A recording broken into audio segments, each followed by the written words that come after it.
নমস্কার বন্ধুরা, আমি সঞ্চিতাস এসেন্স রেসিপিস ইউটিউব চ্যানেলে আপনাকে স্বাগত। নারকেলের বড়া রেসিপি আপনি সন্ধেবেলা জলখাবারে চায়ের সাথে টা হিসেবে খেতে পারেন, আবার আপনি ডাল ভাতের সাথেও কিন্তু খেতে পারেন। খুব সুস্বাদু আর ভীষণ খেতে মজাদার। চলুন না দেখে নিই খুব সহজে কী করে এই সহজ রেসিপিটা তৈরি করতে পারবেন। বাড়িতে যদি গেস্ট আসে তাহলেও কিন্তু আপনি নিমেষে এটা তৈরি করে ফেলতে পারবেন। দেখুন, তার জন্য তো নারকেল অবশ্যই লাগবে। তো আমরা একটা ভালো দেখে নারকেল নিয়েছি যার জলটা নড়ছিল। এবার আমরা এখানে নারকেলটা দায়ের সাহায্যে এটাকে ফাটিয়ে নিচ্ছি। দায়ের সাহায্যে নারকেলটাকে ভালো করে ফাটিয়ে নিয়ে তার জলটা আলাদা করে রেখে দিচ্ছি। এই জলটা খেতে তো খুবই ভালো, উপকারী গুণও আছে। আপনি যদি আপনার স্কিনে অ্যাপ্লাই করেন তাহলে আপনার স্কিন হবে সফট এবং দাগমুক্ত। তো এবার আমরা নারকেলটাকে এরকম আগুনের মধ্যে এইভাবে নারকেলের খোলাটা বসিয়ে দিয়েছি, যেমনভাবে বাটি বসাই ঠিক সেইভাবে। এতে করে না বেশ কিছুক্ষণ বসালেই আপনি দেখতে পাবেন নারকেলের এই খোলাটা কেমন পুড়ে পুড়ে কালো কালো মতন হয়ে যাচ্ছে। আর সেই সময়তে এই গ্যাসের ফ্লেমটা অফ করে দেবেন। দিয়ে এবার এটাকে ভালো করে সাঁড়াশি দিয়ে যেভাবে আপনি বাটি ধরেন একটা ভর্তি জলের মধ্যে বসিয়ে দেবেন। দেখুন আশপাশ থেকে কেমন নারকেলটা ছেড়ে যেতে শুরু করে দিয়েছে। এবার এটা একটু ঠান্ডা করে নেব। ঠান্ডা করে একটু ছুরি দিয়ে চাপ দিলেই এটা খোলা থেকে বেরিয়ে আসবে। দেখুন এই রকমভাবে এটা পুরোটাই খোলা থেকে কিন্তু বেরিয়ে আসছে। একটু চাপ দেবেন তাহলেই বেরিয়ে আসবে। সাবধানে করবেন যেন আপনার হাতে না লাগে। আপনি এইভাবেও করতে পারেন, বা আমি এর আগে নারকেল দিয়ে মোচা এই রেসিপিটা শেয়ার করেছিলাম, সেখানেও আমি ছুরি দিয়ে কেটে দেখিয়েছিলাম। সেখানে দেখতে পারেন, সেখানেও কিন্তু সেভাবেও এটা করা যায়। তো একটু চাপ দিলেই এটা বেরিয়ে আসবে। পুরো খোলাটা এভাবে বেরিয়ে এসছে। এবার এর খোসাটা আমরা ছাড়িয়ে নেব। খোসাটা আপনি পিলারের সাহায্যে, ছুরির সাহায্যে যেভাবে খুশি ছাড়িয়ে নিয়ে, বা এরকম টুকরো করে নিয়েও ছাড়িয়ে নিতে পারেন। তো এরকম করে ছাড়িয়ে নেওয়া হয়ে গেছে। এই খোসাগুলোর গায়ে যে নারকেলগুলো লেগে আছে এটাও খেতে খুব ভালো লাগে। আপনি হালকা করে ভেজেও খেতে পারেন। এবার এই খোসাটা ছাড়িয়ে নিয়ে এটাকে আমরা মিক্সির মধ্যে বেটে নিয়েছি। তো এই রকম করে বেটে নিয়ে এর মধ্যে দিয়ে দিচ্ছি এরকম কুচো কাঁচা লঙ্কা। কাঁচা লঙ্কাকে ব্লেড দিয়ে যদি আপনি কাটেন আপনার হাতে ঝালটা বিশেষ একটা লাগে না। ঝাল আপনি যতটা খাবেন সেই মতন আপনি এখানে লঙ্কাটাকে কুচো করে দিন। আর আমি দিচ্ছি স্বাদ মতন নুন, দিয়ে ভালো করে এটাকে মিশিয়ে নেব। ভালো করে যখন নুন আর কাঁচা লঙ্কা মিশিয়ে যাবে তখন সামান্য একটুখানি চিনি দেব, একদম হাফ চামচেরও কম। একটা টেস্টের মধ্যে ব্যালেন্স ক্রিয়েট হবে, এই আর কি।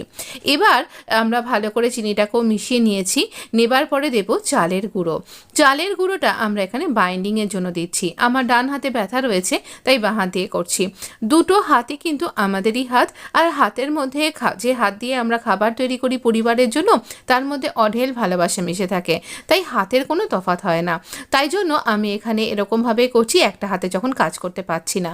প্রয়োজন মতন আপনি এখানে বাইন্ডিংয়ের জন্য আপনি কিন্তু এখানে চালের গুঁড়োটা ব্যবহার করুন। দরকার হলে সামান্য একটুখানি হালকা জলের ছিটে দেবেন, তবে না দেওয়াই ভালো, কারণ নারকেলটার মধ্যে নুন দিয়েছি আর সেই জন্যই কিন্তু এর থেকে জল বেরোতে থাকবে। আর নারকেলের নিজস্ব একটা জুস তো আছেই। এবার খুব টাইট করে দেখুন, আমি হাতের মুঠোর মধ্যে নিয়ে এরকম টাইট করে কয়েকটা পোর্শানে এটাকে ভাগ করে নিচ্ছি। এরকম টাইট করে করে কয়েকটা পোর্শানে আগে ভাগ করে নেব। তৈরি করা খুব সহজ, একদম যে কেউ তৈরি করতে পারবেন। আর এটা খেতে অপূর্ব অপূর্ব লাগে, মানে আমি বলছি আবার মনে হচ্ছে আমি আবার কবে বানিয়ে এটা খাবো। খুব অপূর্ব লাগে। তবে হ্যাঁ, আপনার কাছে যদি পরিমাণে নারকেলটা বেশি থাকে তাহলে আপনি একটু বড় বড় সাইজের করতে পারেন। এটা খুব পুরনো দিনের একটা রান্না। এবারে দেখুন আমরা এখানে এই বড়ার যে শেপটা খানিকটা এরকম মানে থিকনেসটা একটু চওড়া রাখবো। আর এটাকে একদম খুব ভালো করে নিটোল গোল একটা শেপের মধ্যে দিয়ে দিচ্ছি। যেহেতু হাতটায় ব্যথা সেই জন্য একটু করতে অসুবিধা হচ্ছে, কিন্তু আপনি খুব ইজিলি তৈরি করতে পারবেন। ঠিক যেরকম কাটলেট হয় না, একটু উঁচু মতন অথচ বেশ পুরু মতন থাকে, ঠিক সেই রকমভাবে এটা করতে হবে।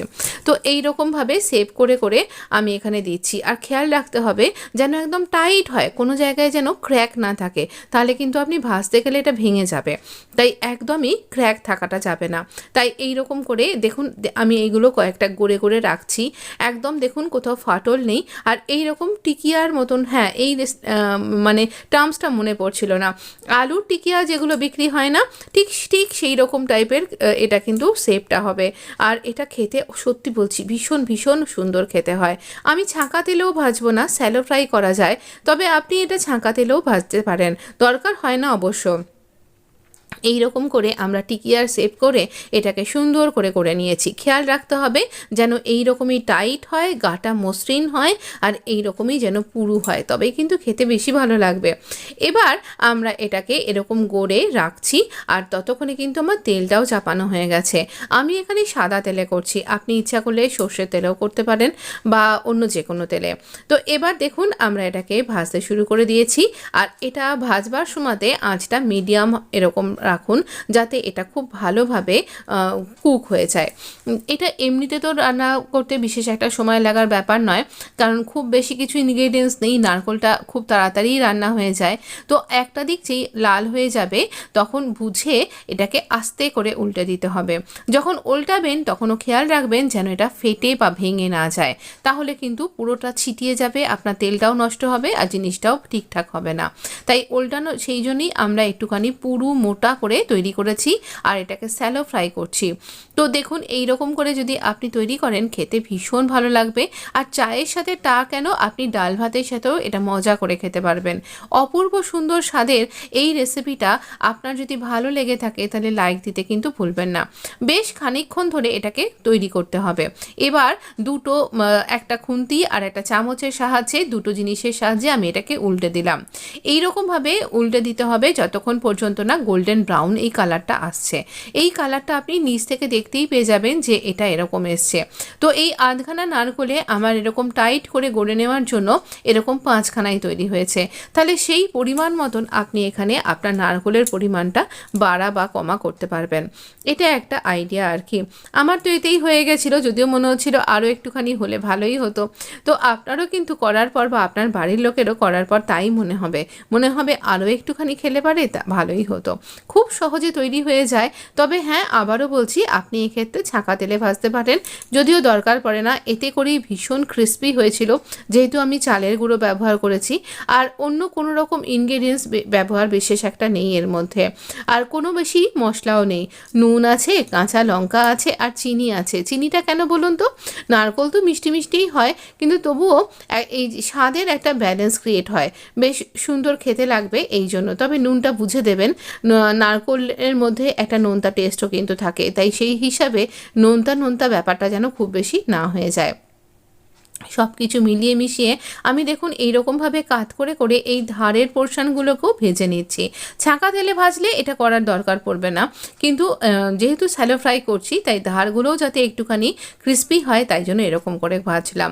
কেমন লাগলো ভিডিওটা আমাকে প্লিজ কমেন্ট বক্সে লিখে জানান। আর যদি ভিডিওটা ভালো লেগে থাকে, এই ধরনের ভিডিও যদি আপনি নিয়মিত পেতে চান আমার কাছে, তাহলে অবশ্য করেই চ্যানেলটাকে সাবস্ক্রাইব করে আপনি নোটিফিকেশান বেলটা অন করে দেবেন। পুজো পার্বণে আমাদের বাড়িতে তো নারকেল তো এসেই থাকে, তো সেক্ষেত্রে কিছু যদি মালা এরকম পড়ে থাকে আপনার কাছে নারকলের, বা এমনি আপনার কাছে মনে হচ্ছে কিছু নারকলের রেসিপি তৈরি করবেন, তাহলে এই রেসিপিটা একবার ট্রাই করতে পারেন। সামনেই শীতকাল আসছে, অনেক পিঠেপুলি হবে, তো তার ফাঁকে এরকম একটা নোনতা খাবারও কিন্তু আপনি রাখতে পারেন। ধন্যবাদ বন্ধু, ভালো থাকবেন, সুস্থ